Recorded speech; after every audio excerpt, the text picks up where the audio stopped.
Here we are again, another episode of Under Pressure. I'm your host, Carmine Gellinella, and I'm so excited because a blast from the past. We haven't seen each other in 8 years. Singer, songwriter, performer, Elanese, thank you so much for being part of Under Pressure. Thank you for having me. I'm so excited to be here. You were like, you got taller since the last time I've seen you. I was like, I didn't grow. I think I was just it's been so long. The last time. Yeah, I forgot. That's what happened. It's been 8 years. So for people that might not know you yet, give us a little bit of your background. So I'm a singer, songwriter, full-time musician now. I've been singing since I was like maybe 9 years old. Music's my first love. And it's been a journey. The first time we met, I was on a television show. I lived in LA for 3 years and I was making music out there. And now I do music full-time. I make all of my income from singing and gigging, and I write and release my own music. So yeah, that's what I do. And the show was called The Four, and it was a cool concept. I believe my old company, I used to work for iHeart, they partnered with it. It was like one of those things that was on Fox, and it was such a cool concept for the show, and you did very well on that show, and that's what brought us together. Mm-hmm. But when did you first know, as a young one, that you were like, singing is what I want to do? There's nothing else I want to do. There's no plan B. I only have this. Oh, man. I think my earliest memories were really like watching the VMAs with my mom. And I would like want to replicate all the dances and sing all the songs in the living room. And I remember watching Britney Spears and being like, Mom, I can do that. Like, I want to do that. You know, I just knew like there was nothing that really touched me the way music did. And once I saw these artists like performing on stage and everything, I was like, that's it for me. Like, I was amazed. You know? I'm so proud that you name dropped Britney Spears, because if you look into the hallway right there, that's a platinum record, because Travis used to work for her record company. Oh, that's so My funny. Producer, Travis. Yeah. Wow. And you want to know something? I didn't even tell Travis this. A Britney Spears fun fact about myself. When I was growing up, I had 97 posters of Britney Spears on my wall. It's crazy to even say that out loud in front of a bunch of people now, because I used to have the main posters that you'd get at like Walmart or Target, and then those Teen Beat magazines and stuff like that. I'm definitely dating myself. I used to cut out pictures of Britney Spears and just slap it on the wall. Yeah. And people were like, you're a big fan of Britney Spears? I'm like, I don't know. As a 14, 15-year-old boy, I might just like the way she looks, but I was like, her music's not bad either. So that's a bonus. No, she's amazing. She's like the OG pop star. You know what I'm saying? Performances, everything amazing. So I mean, she did it all. That's a good role model to strive to be. So then how did you start singing? Did you go to school for it? Yeah. So I think, you know, at first my mom saw it like, oh, she's just a kid playing around. But then I started like singing places like for family, and even out like in the street, we would be shopping and people would come up to her and be like, oh my God, like she's actually good. Yeah, your daughter, she actually has a voice. And my mom's like, oh, really? Okay, we're going to run with this. So then she started putting me like in local competitions and things like that. And I would start winning. Like I would do my talent show at school. And oh my God, I don't know if you remember this. This was years ago at the Palm Beach Fair. They used to have Stars of the Future. Do you remember that? Yeah. Yeah. So she put me in that. I was like literally a baby. And I won also. So it was like, she was like, oh my gosh, she can actually do this. Like, she's actually good. It's not just me thinking like from a mom's perspective, she's amazing. Other people like it, you know? So that's when it clicked like, okay, I can do this, you know? Not saying she needed that validation, but it is good to see an outside perspective, because I'm sure nine out of 10 parents are gonna be like, my kid is flawless. Yeah, exactly. They can't do wrong. Yeah. But then when you hear other people be like, your daughter's got that it factor. And then for you to do it in a talent show, I feel like it's so unfair to all the other kids in your class and stuff like that, because they go up there, maybe do like a magic trick, and then it's like someone who's got some real talent, and it's like, but no, kids are, you know, they have all types of different talents. And I'm sure I wasn't the only one, you know, to sing, but yeah, it was, you know, that's how it started. So it started there. And then what moment for as you're winning those competitions, I'm sure all of a sudden you're like, hey, maybe I can really do it. But what moment stands out as that defining moment was like, okay, now this is literally what I need to make a career? I mean, the Four definitely changed me and kind of opened that door for me, where it was like, okay, less of a hobby and more like, wait a second, I can be in this industry and write and put out my own music. Because until that point, I was at FAU. I was just going to school for communications and something. Yeah, exactly. Yeah. So I, you know, like that was my first real step into the actual industry, where I was able to learn and see what I had to do if I really wanted to take this seriously. Yeah, but I I always knew that I loved it more than anything else. I was like obsessed with Christina Aguilera. That was the first concert my mom ever took me to. And it was always like a dream, a faraway dream for me, right? But when I auditioned for the 4 and I actually made it and I had to leave home and go to LA and be there, that's when I was like, okay, I can actually do this. You know what I'm saying? It's not a fever dream. It's not some faraway dream. It's not something in the background that I have to stay in school and then always think about what if and how do I and how. No, it was like that was the door opening for me, you know? The door on the 4. Yeah, the door of the 4, yeah. And I always love hearing like behind the scenes stuff. What was that audition process like? Like how many auditions did you go through until they finally made that decision? Was there a waiting period where like, maybe I didn't get it. Maybe this is not happening. Then all of a sudden that phone rings and you're like, are you kidding? Yeah, it's so funny. Like people, you know, think it's instant. Shows. Yeah, they think it's instant, but they don't know how long we've been working on the back end. I mean, that was a long time ago, but I remember like before the episode even aired, I was in LA for like 4 months. You know what I'm saying? Because they put you through all these rounds of auditions and you fly up and you come back home and you know what I'm saying? You pick your songs and you have all these rehearsals. So it's definitely like a longer process than people think. But yeah, I learned a lot and it was great for me. And like I said, that was like the first moment in my life that I was like, wow, I knew nothing before that about the music industry, you know, and putting out music and writing and being in the studio and, you know, so that was, I think, the moment for me. And I'm always grateful for that because I think my life has never been the same since that. In a positive way. Yes, you know. Yeah. What was the biggest transition from being down here, born and raised in South Florida, and then you go out to LA? Because I've been out to California a couple of times. It is truly a different world. Yeah. Well, I was actually born in New York. Okay. So my family, they're all New Yorkers. But then I moved here super early. Like I was like 7 or 8 to South Florida. I grew up in New York too. I waited 20 years to move down here. Never want to go back. I love South Florida so much. Yeah. I have love for both places. But especially the transition from South Florida to LA, it's totally different, right? I love LA in a lot of ways. There's a lot to do and it's a different vibe, but I think South Florida, Boca, Miami, that'll always be like my favorite, you know? I could be totally wrong on this. I just feel like down in South Florida, we're more of a family unit dynamic. Like people are genuinely close to each other. What I've seen out in LA, I'm not trying to paint it in a negative light, but there's a lot of people just out for themselves and you meet a lot of very phony people that it's like, all right, what can you do for me today? Then maybe we'll vibe and maybe we'll hang out because it's like, at the end of the day, how can I make this relationship beneficial financially or towards my career? Yeah. Again, I met some amazing people in LA. I met a lot of people, some of my closest friends that did so much for me while I was there. At the same time, I think it's a city of dreamers, right? Everyone goes to LA with a dream. So I think it's easy for people to be out for themselves because people are there to achieve something. But that doesn't necessarily mean that everyone there is, you know what I'm saying? I didn't mean to group everybody in LA of course, they're terrible people. No, I don't like those weird ass people. They're just going to clip that and be like, podcast host hates people in LA. Yeah, no, but I understand. Yeah, I understand what you mean. It's easy to feel alone in a city like that. And for a while, I kind of did at first because I was in this new place. You know, I was there for a purpose, but at the same time, my family, all of my friends are here. So it was hard to adjust. And I really had to, I'm grateful to some of the people I met out there that I had to really cling to because I was going to go crazy. You know what I'm saying? So I was fortunate enough to find people that cared about me and were kind to me over there. But yeah, it definitely is a culture shock. It's way, it's the hustle and bustle. Everybody's hustling to achieve something. So that's like daunting. And it's this oversaturation of like, okay, everyone kind of, what are you going to do for me? What am I going to do for you? Yeah. You don't do anything for me. Okay, goodbye. And like, it's hard to find guidance out there. So you're definitely fortunate that you found your clique, for lack of a better term. And then it might have been beneficial that your family was thousands of miles away over here on the East Coast because you had to do it yourself. You didn't have to fall back to what you were comfortable with before to make a name for yourself and to be like, all right, I'm going to kick ass on this show. Yeah. Yeah. I definitely grew so much as a person. Like I definitely went through my trials and tribulations for sure. Cause that city is like no joke.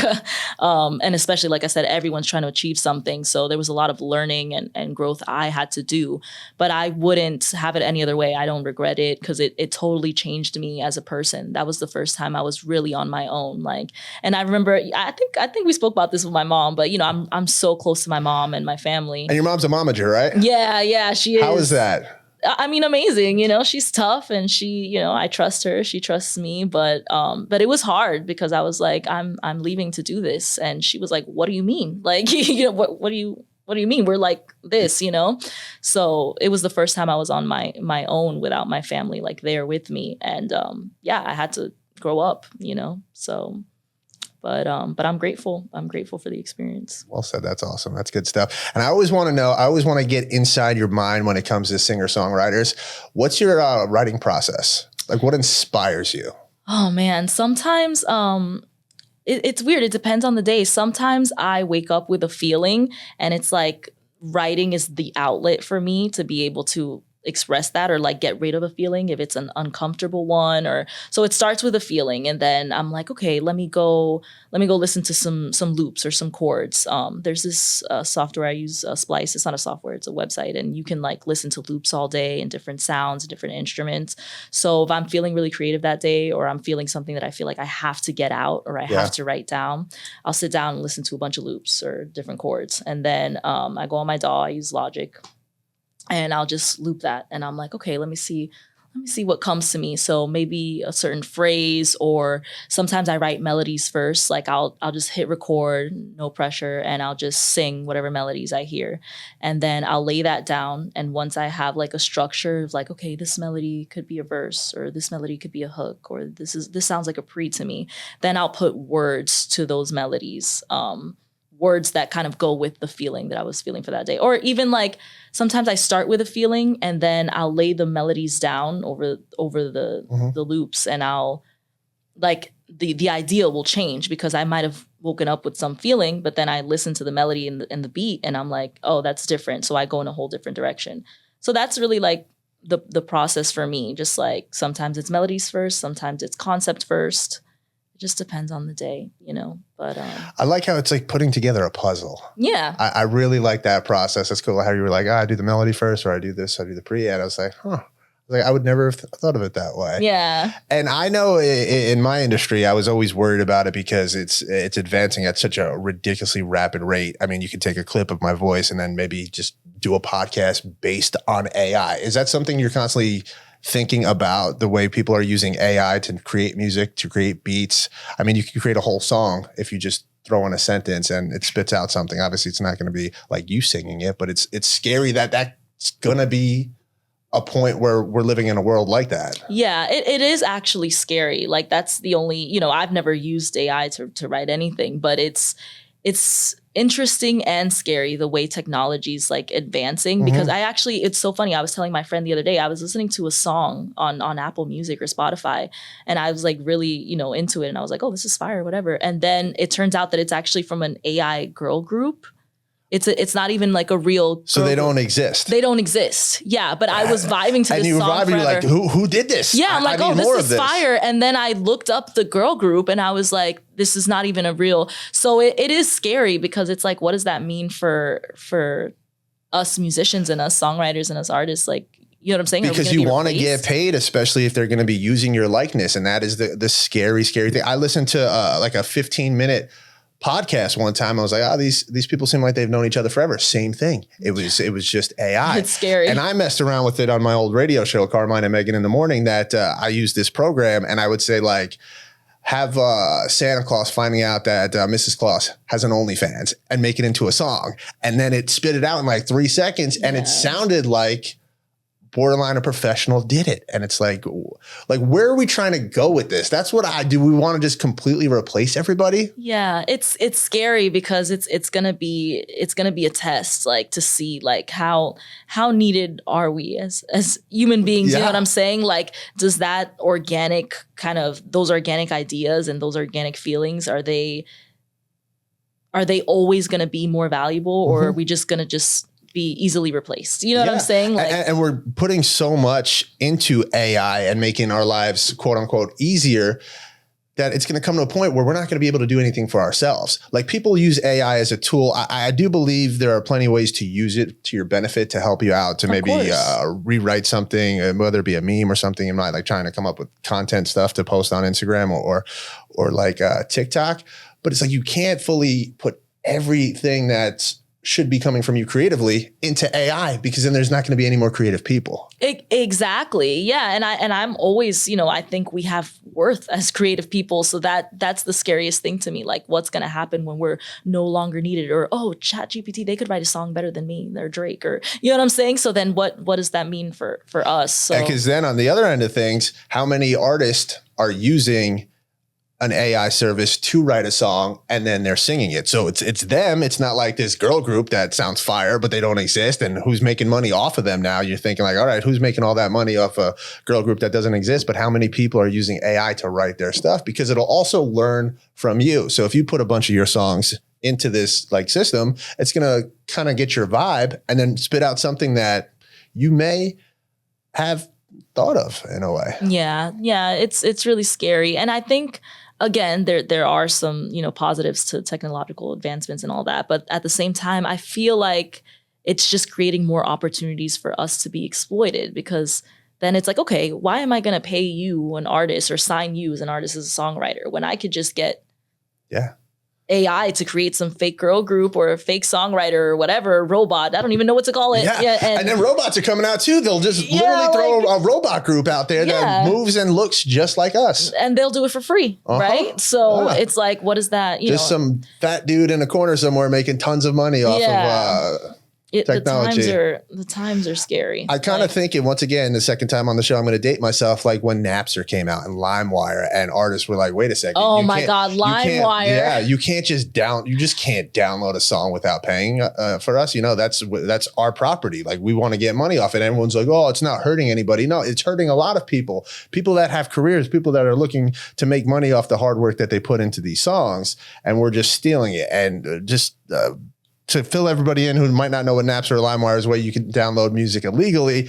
But back in the day, I had like a dial-up modem. It would take like 10 to 30 minutes to download like a 2-minute song. But here's the thing, you couldn't preview it yet. So you don't know what you were actually downloading. There were so many things. And I downloaded something. Remember the viruses? So many viruses. I would blow up my parents. Oh my God, it's crazy that some people are so young that they might not know what LimeWire is. You had dial-up, right? Are you old enough that you had dial-up? Yes, I had the dial-up. Screaming up at his parents, don't answer the phone. I had to wait to use my AIM messenger and message all my friends as soon as I got home from school. And the LimeWire used to like infect my parents' computer with all these viruses because I wanted to burn a CD. Yeah. Like, oh my God. Those were the days. It would take 3 to 5 business days to, first of all, burn a CD. 3 to 5 business days. And then you were so pumped about it. And that's how you showed someone you really loved them, when you made them a mixed CD. Yeah. It's like, hey, here are all my favorite songs. This took me 10 years to do it, and 9 viruses later. Yeah. Oh my goodness. Now, like, I'm really going to go down memory lane between MySpace and stuff like that. The first social media platform,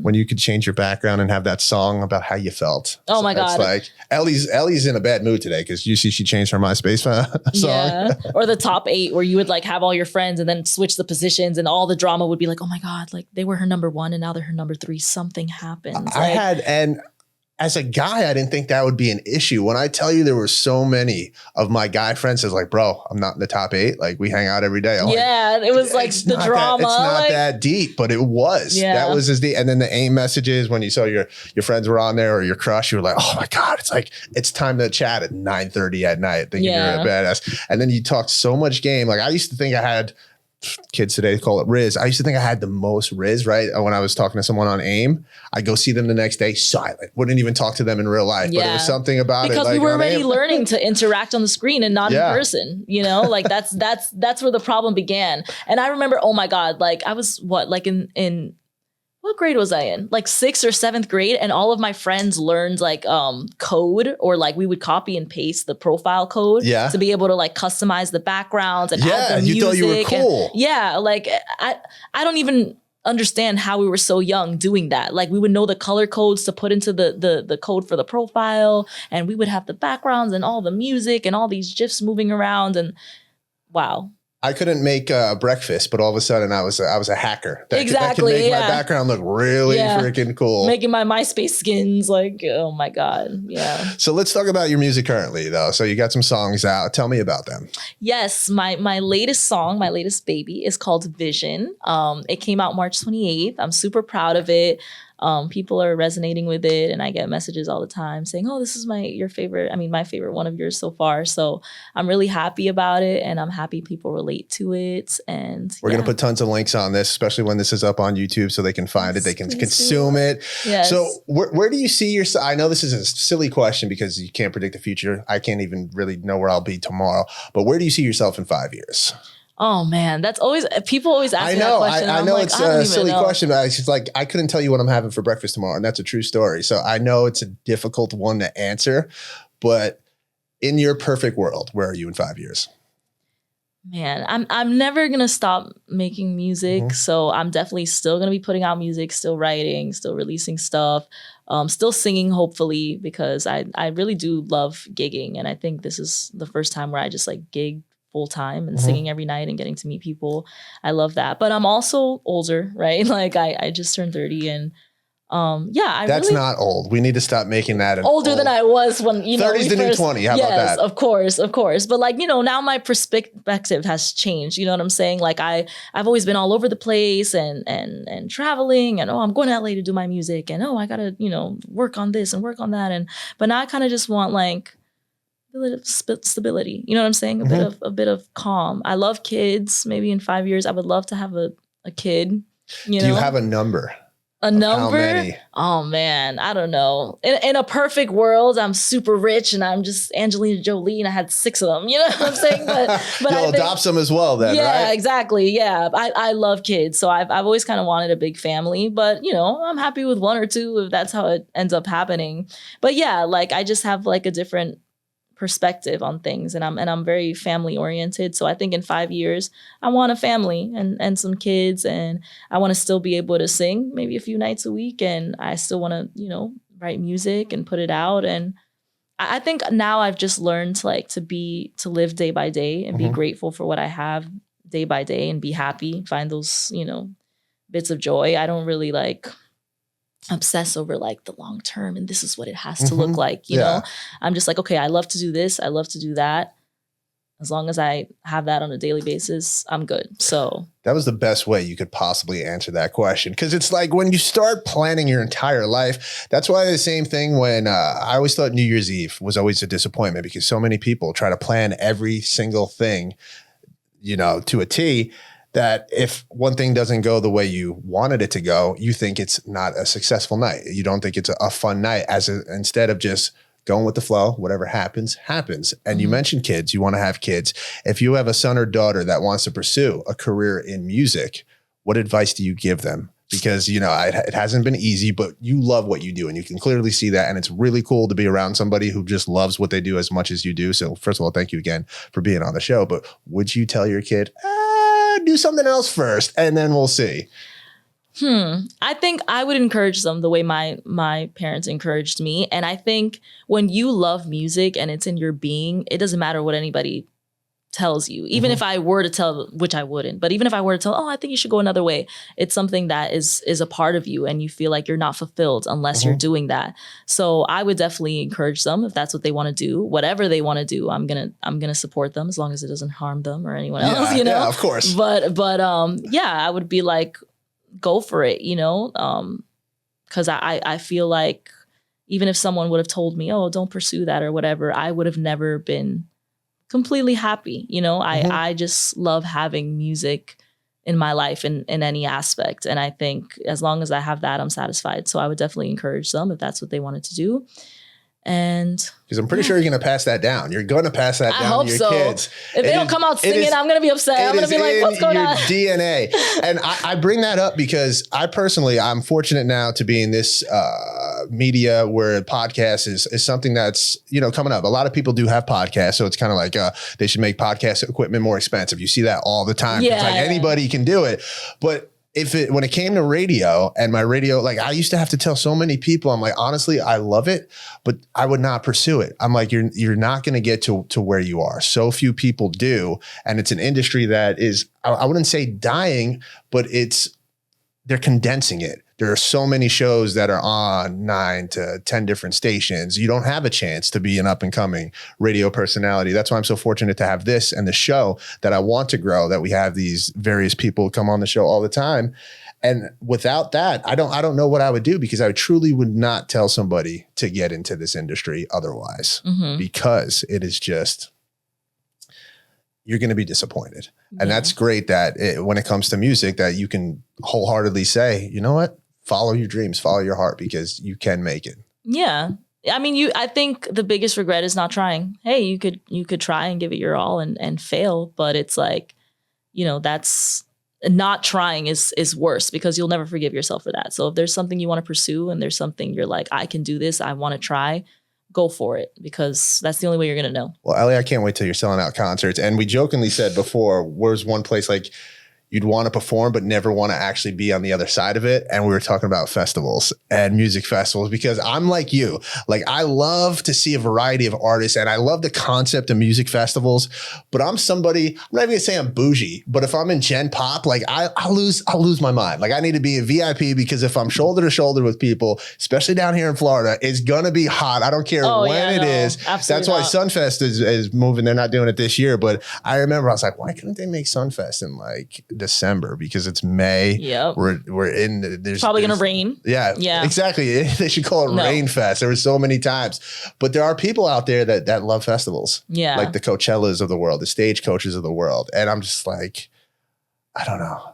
Maybe I'm getting too old. I was like, that just looks miserable. Yeah, I think it's maybe an age thing, because when I was younger, when I was a teen, I was like out there in the mud. It was raining, my hair's wet. I did not care. I was like, yeah, this is amazing, me and all my friends. But now it's like, I cannot imagine anything worse. Like, I don't want anybody touching me. It's sweaty out. No, like I can't. I might just be a grumpy old man, because now I'm thinking about like, what would my nightlife look like if I really wanted to still go to clubs and stuff like that? Like, find me a dive bar. Find me a place where maybe 3 other people are at the bar. Yeah. That's my utopia. Yeah. Like, that is my salvation, because I couldn't imagine. And then I told you before, I was like, now everybody looks like kids to me. That's like, wait a second, you're 23, you look like you're 11. I was like, I can't be hanging out. But that's life. Like, it happens in phases. You know what I'm saying? Like, we got it all out of our system. We partied hardy. We were out at the festivals and getting sweaty and stuff. And now it's like, okay, now we're in our chill phase, our don't touch me phase, a relaxed phase, in bed by 9:30 phase. Oh, you know my goodness, right? No, 9:30 is too early, maybe. But. That's why when COVID first hit, honestly, I was like, this is awesome. You don't have to fake cancel plans. I'm like, I can just kind of stay home in my PJs. Mm-hmm. But like, after the first, 2 weeks, I'm like, all right, this is miserable. Then you started going crazy. Yeah, I'm like, I don't like this anymore. Yeah. But speaking of club, do you have any kind of like an outrageous story that you can tell me, either that happened to you or one of your friends? Out? Oh man, I don't want to embarrass nobody. I know you don't have to say their names. You don't have to say their names. At a club, were they in your top 8 when you were younger on MySpace? Because then we can maybe figure it out. We can piece together who it might be. It's not really an amazing story. Oh my god, I do have one. Okay. There it is. There was your eureka moment.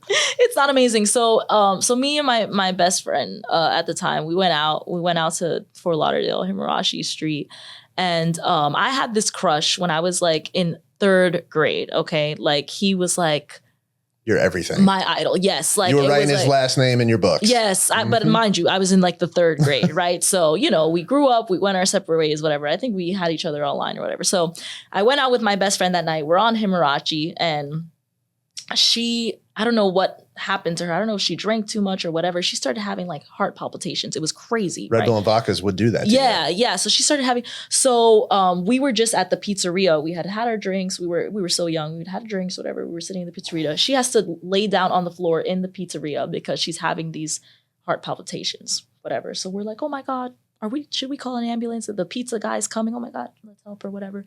I look up. And out of nowhere is my 3rd grade crush. Get out of here. So he just happens to be in the pizzeria, and he's like, Ellie? And I was like, oh my God, like, how long has it been? And he's like, enough of that. Like, what's happening to your friend? And I'm like, oh my God, she's Yeah, you're like, oh, all right. There's a reason I'm here. Yeah, so it was just chaos because like I'm like panicking and I'm a little drunk and she's having heart palpitations. She's a little drunk. And then my third grade crush is here and he's like, it was. Was he a doctor? No, would that be? No, he wasn't. But it was just like, I don't know. It was just so like, because he remembered me too. And he was like, oh my God, Ellie, you look amazing. But like your friend is also like having a heart attack. So it was just super weird. She was fine, right? Yeah, she was fine. Thank God. Yes, I still have her. My girl. Yeah, she's still with us. Thank God. But yeah, I don't know how that happened, but it wasn't even that crazy. But it was just like, why is my third grade crush here? And I was like obsessed with this guy in the third grade. And it was good because he was like, you look amazing.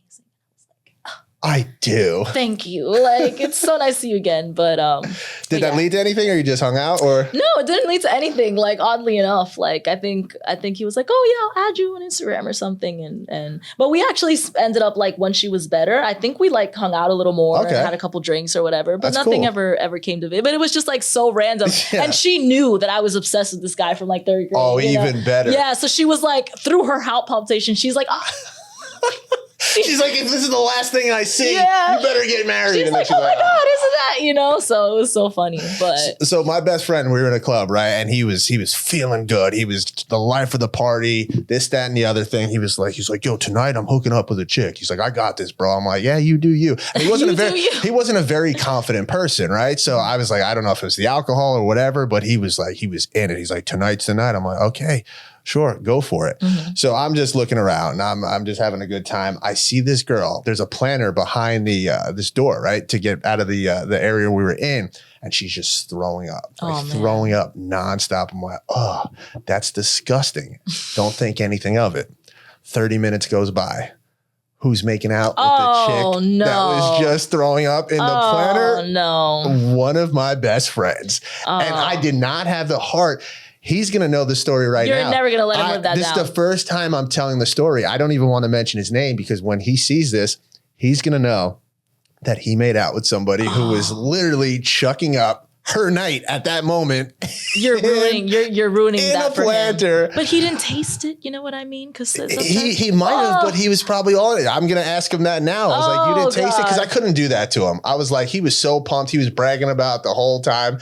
And part of me, because I'm a sarcastic asshole sometimes, and I just like to get under someone's skin. I wanted to say it, Ellie. I wanted to say it. No, because at the end of the day, like I like to be funny. I like to joke, but I think it would have really broke him in that moment. So 10 years later, when he sees this now, I don't think it's going to hit as much. He's got a wife and kids now. She's not the girl that threw up in the planter, wasn't the love story we all hoped for in that one. But yeah, that was probably one of the more ridiculous things. And I was just looking from the outside on that one. But you're a good friend because you didn't want to ruin that for him. And I respect that. You were like, well, it's already happening. So I might as well just, he already got the taste. So I might as well. No harm, no foul. Oh man. He's probably going to think she did taste like hot dogs now. So that's disgusting. No, not the hot dogs. But Ellie, this has been fun. How can people get in contact with you? How can they check out all your music? Because it is all about you. Yes. You can follow me on social media. On Instagram, it's at Elanese, Elanese. On YouTube, it's Elanese Music. On Facebook, it's Elanese Music. My website is elanesemusic.com. And yeah, I think that's it. Oh, and on Twitter, I'm at Elanese Official. Oh, that's the only one that they got you, right? Yeah, I couldn't get the other one. I don't know what happened. That's why when I wrap up, like right now, I'm like, hey, you can check out Under Pressure on anywhere you consume podcasts, social media. Just look for Under Pressure and my logo because I couldn't get the same thing for every single one. There's always that one that's like, oh, I couldn't get it to match. My Instagram is Carmine Radio 1, right? You want to know the funny thing? The only reason I'm Carmine Radio 1 is because I was Carmine Radio, but I forgot that password and stuff, and I never got into it. So I knocked myself out of just being Carmine Radio. So then I had to add the one because of myself, and I forgot my I wonder if you password. contact Instagram if they'll give you the Carmine. Yeah, it was so long ago, and I'm even thinking about. I'm not going to change it to Carmine Podcast, but I think I just might change it to Carmine because there's no more radio. It's this way. We're having fun, but like I said, come and check out Under Pressure wherever you consume podcasts. Make sure you check out Ellie and all her incredible music. I want to have you back again to see the progression. I mean, this was fun. Make sure you tell your mom I said hello. I know she was a little under the weather. That's why she wasn't here. So let's not make it another 8 years. No, definitely not. Yeah, we'll be back.